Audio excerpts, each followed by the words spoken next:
BUMED had control of corpsmen, and that's why they couldn't go to training. And at E7, at that time, a lot of the corpsmen were getting transferred out. We realized many years ago was that we needed the corpsmen to go through BUDS training. And we actually fought for this because BUMED would not send us to BUDS training back in those days. They said they were losing too many people because it seems like either the corpsmen weren't motivated enough or they just couldn't handle whatever they were putting out at BUDS. The only way to get to the teams at that time was to go special ops technician.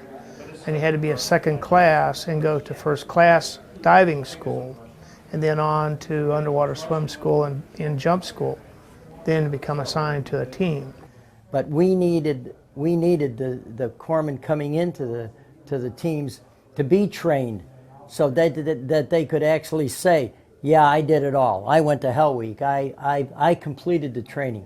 And we knew they also needed more first aid training than they got for just being a hospital A school graduate. We'd get a young guy into the teams who'd just been a graduate of A school. What did he know how to do? Take a temperature and a blood pressure or something? He wasn't ready to go out into the field, into combat medicine. You know, you always live under the umbrella, you never had Hell Week. And one thing about SEAL team people, when you get them together, usually they're not talking about war things, they're talking about their training. And invariably they always talk about Hell Week, about what Joe Blow did or how goofy he was or whatever. So probably that was the biggest shadow in my heart.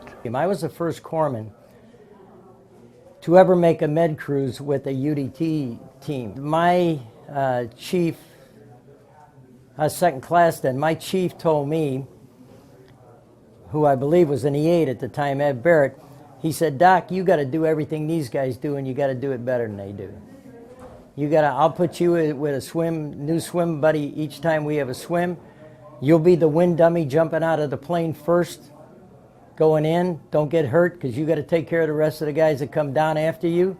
So yeah, we had to prove ourselves. One of my guys in the platoon, who I'd been with for 6 months, walked into our little sick bay in the Quonset hut that we had there at Little Creek and asked, where's Doc Clark?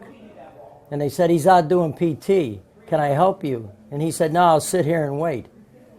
So when I came back in 20 minutes later, the kid sitting there in my platoon said, hey, Doc, give me a couple APCs.